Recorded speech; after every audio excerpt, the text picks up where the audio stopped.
In past few years, we all have seen rise of Bitcoin and cryptocurrencies. Some believe they are here to stay.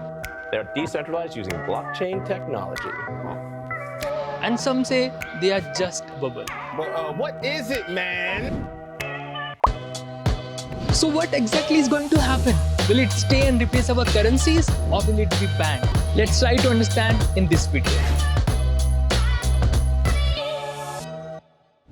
To understand if crypto will end or not, I have divided this video in following sections. Why crypto started, what are the problems it is solving, and what are some applications based on crypto. So let's start with why crypto started. In old days, there used to be a barter system, which meant in exchange of one service, another service or good has to be given. With passage of time, this system moved on to exchange of gold. And to avoid carrying big piles of gold, our money or currency was made. And this was also linked to gold. This meant value of currency was linked or dependent on the value of gold. In 1976, countries cut their prices from gold, making money independent and giving power to countries to print as much money as they want. No, chiquipum, chiquipum, chiquipum, chiquipum. Cada vez que paramos perdemos medio millón, así que no vamos a parar. So is it a problem? Yes, it is. More money central banks put in circulation, more the value of money goes down.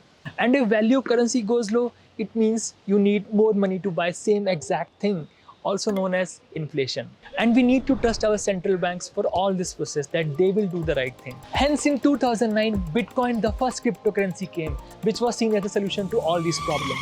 I told you not to stand on the road here, you're already very limited. So as I said, Bitcoin supply is limited, that is 21 million, which means nobody can create more Bitcoins as they like, and hence value is also locked. This also had a ledger system which had records stored in a way that they cannot be tampered, and no one owns it, which means no central authority. And this whole concept is actually known as blockchain.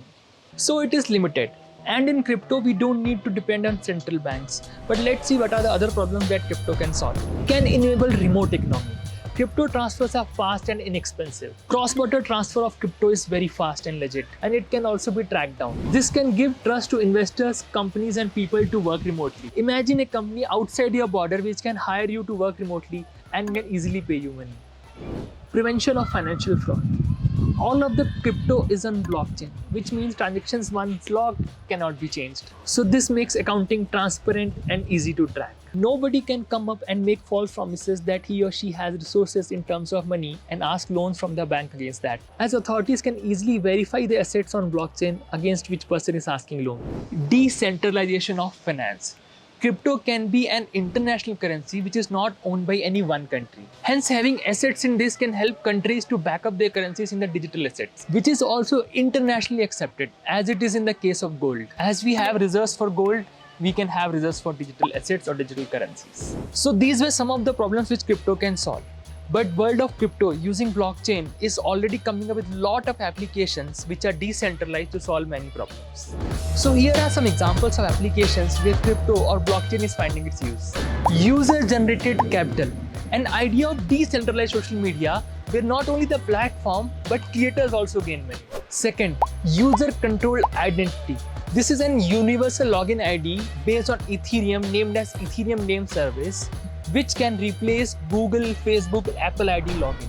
Now you don't need to trust the centralized app like Google, Facebook for your login IDs. Another application is smart contracts, which makes sure all the assets and payments are done freely to all the stakeholders based on one digital contract. Because this contract is on blockchain, therefore it cannot be tampered and is very transparent. Fourth application is virtual lands. This is a different kind of world which people are starting online. Here people are buying virtual properties, artists are showcasing their work, businesses are doing their marketing. Another application is NFTs, where artists are putting their digital arts and selling them. So basically, you are creating your own content and directly selling it.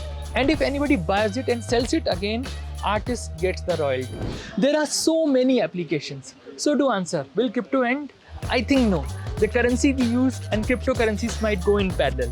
As of now, crypto is seen as a value store asset like gold. But will it be used for exchange like proper currency? That we have to see.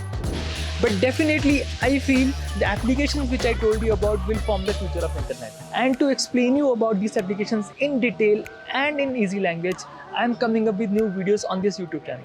So make sure you hit the subscribe button, hit the bell icon, and share it with your friend or relative who is under doubt about crypto.